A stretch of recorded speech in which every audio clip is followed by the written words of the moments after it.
Kalau dulu tuh Palestina itu total 100%, sekarang 70% jatah Israel, dulu langsung diproposalkan nama PBB, 20%, 30%, 20%-nya punya Palestina, lalu sisanya milik bersama. Nah, itu mungkin ini negara-negara yang ikut campur. Namun hampir semua negara punya kepentingan sebenarnya, cuma yang paling cukup masif itu Amerika, seperti itu. Berarti berbincang soal konflik ini, Pak, setiap konflik pasti ada konspirasi, Pak, di belakangnya, tentu saja ya, Pak. Jadi untuk konflik ini bukan hanya dari Palestina dan Israel saja, teman-teman sahabat DKTV, tapi juga dari Israel dengan Arab Saudi, Arab Timur Tengah termasuknya gitu, teman-teman. Jadi untuk Arab Israel ini, Pak, dari sudut pandang konspirasinya, ilmiahnya gimana, Pak?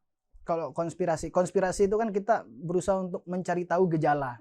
Gejala bahwasanya ini ada permainan di belakang layar. Konspirasi itu kan permainan di belakang layar. Kita nggak tahu tiba-tiba terjadi seperti ini.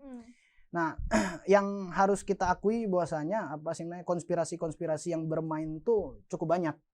Karena mau tidak mau kita ngejelasin konflik Palestina Israel ini ibarat ya ideologinya itu ideologi terkuat dunia itu ngumpul semua di situ. Ideologi agama. Jadi siapa agama paling eksis berkuasa atas Israel, sehingga akhirnya membutuhkan dorongan politik belakang layar ya. Nah, itu yang kita cari.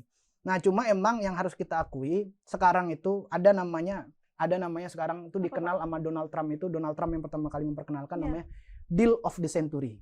Deal of the Century. Kesepakatan abad ini. Nah, kesepakatan abad ini adalah apa? Bagaimana berusaha untuk negara-negara Arab itu menerima Israel. Semua negara Arab. Nah, itu lagi diajukan ke Nah, sekarang ini lagi ada upaya itu. Tapi sempat berhenti karena ganti presiden Amerika. Nah, sempat panas lagi. Sekarang karena Amerika mau memilih presiden di 2024 ini. Makanya Israel Amerika itu sempat panas lagi. Karena lihat situasi politik juga. Ditambah lagi ada perang. Nah, jadi ada sebab musababnya. Jangan-jangan perang ini ada klaim bergen buat siapa presiden terpilih Amerika saja. Nah, itu termasuk itu. Belum lagi Israel itu juga ada perang politiknya luar biasa. Nah, di satu sisi sekarang negara-negara Arab tuh sudah mulai kaya dan pintar. Dulu mereka belum bisa ngelola minyak sendiri. Tapi sekarang negara-negara Arab sudah mulai pintar. Makanya kita dengar ada Qatar, ada Uni Emirat Arab, ada Arab Saudi. Mereka investasi besar-besaran ke sepak bola, ke segala macam. Jadi dulu tuh mereka dianggap bodoh lah untuk mengelola uangnya banyak. Tapi ya cuma buat memperkaya raja-rajanya saja. Tapi sekarang mereka sudah mulai pintar. Akhirnya mereka jadi pemain politik baru. Yang pemain politik baru ini akhirnya cukup mempengaruhi sirkulasi politik di Timur Tengah, khususnya siapa yang dapat jatah minyak, siapa yang ini. Nah, itu salah satunya ini. Nah, kita tidak tahu sebenarnya Arab Saudi ini masih berada di pihak mana.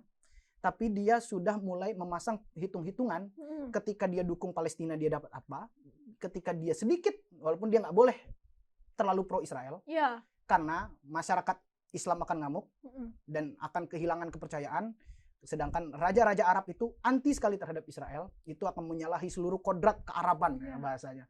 Kodrat kearabannya itu bahwasanya Palestina itu adalah wilayah untuk orang Arab. Nah, ini yang menjadi salah satu kuncinya.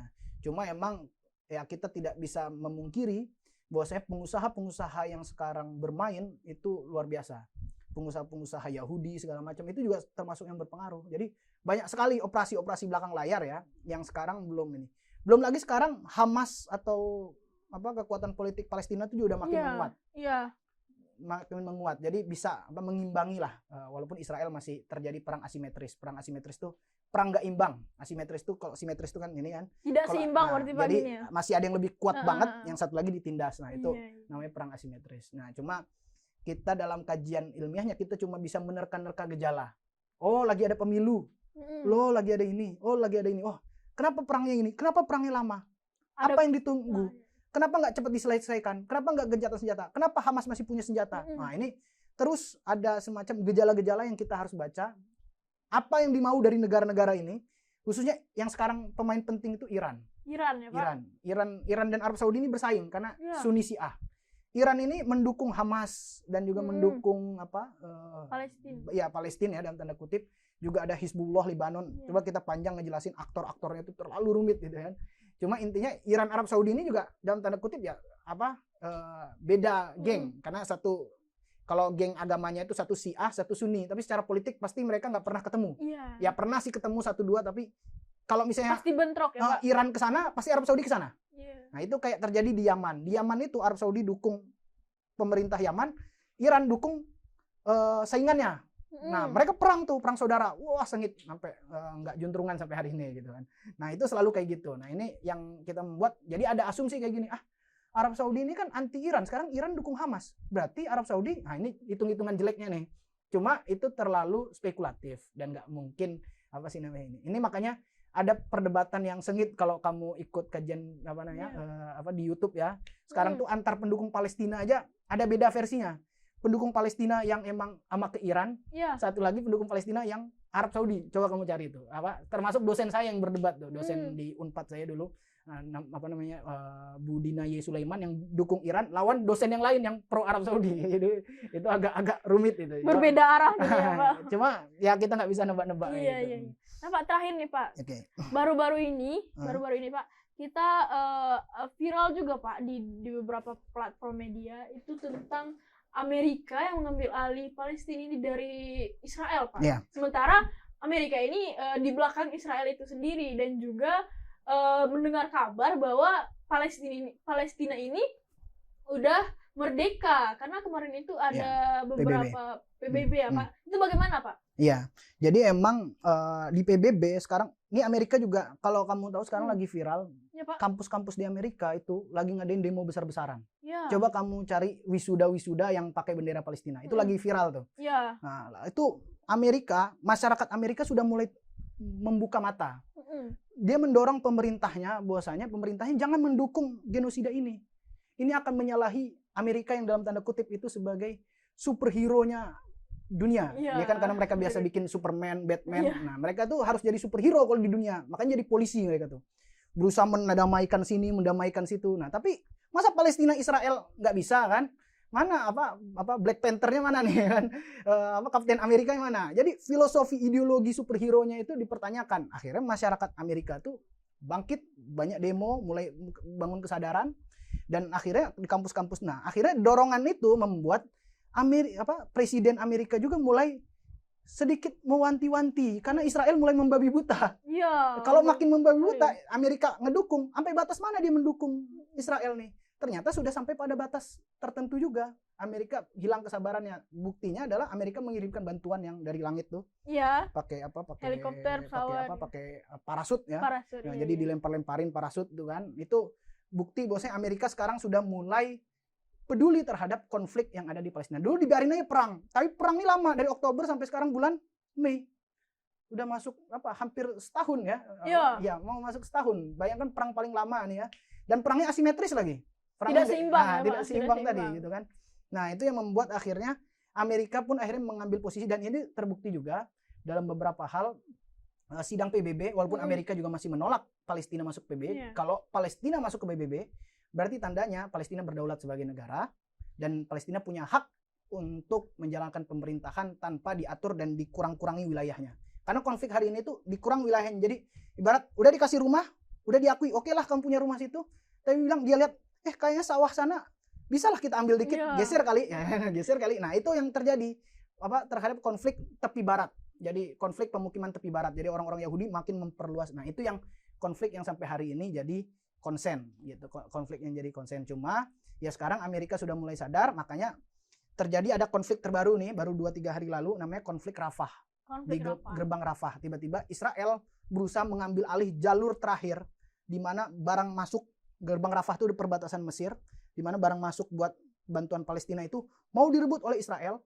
Dan kalau itu direbut, maka Palestina sudah fix jadi prison, jadi penjara yang tidak punya jalur apapun.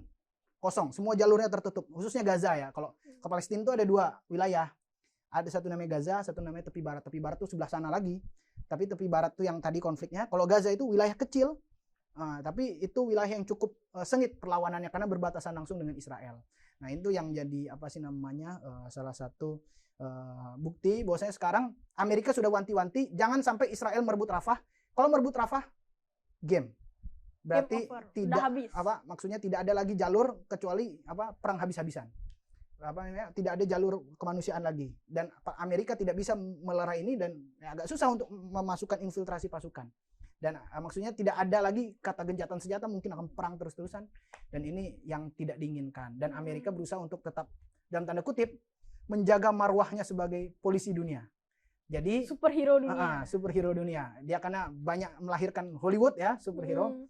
Nah, kalau itu berarti Amerika sebenarnya sedang menutup mata untuk membiarkan penjahat mengacak-acak wilayah yang paling penting dari sebuah konflik. Nah, itu yang ditakutkan sebenarnya. Cuma akhirnya Amerika kan berusaha lagi melobi nih.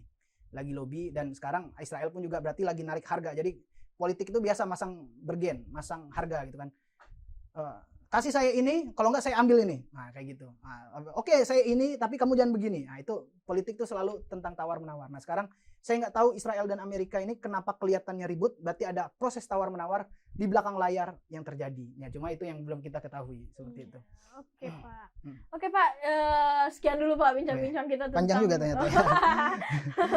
tentang konflik antara Palestina dengan Israel ini. Jadi teman-teman, berakhirlah podcast kita pada kali ini. Semoga kita doakan teman-teman, semoga teman-teman kita, saudara-saudara kita yang berada di Timur Tengah, terkhususnya di Palestina, itu tetap sehat walafiat. Semoga amin ya robbal alamin. Oke teman-teman, sekian podcast DKTV pada episode kali ini. Tetap saksikan podcast DKTV di YouTube DKTV UIN Membonjol Padang. Saya Hanifah Bilkisti dan segenap kru yang bertugas pamit undur diri. Wassalamualaikum warahmatullahi wabarakatuh. Waalaikumsalam warahmatullahi wabarakatuh.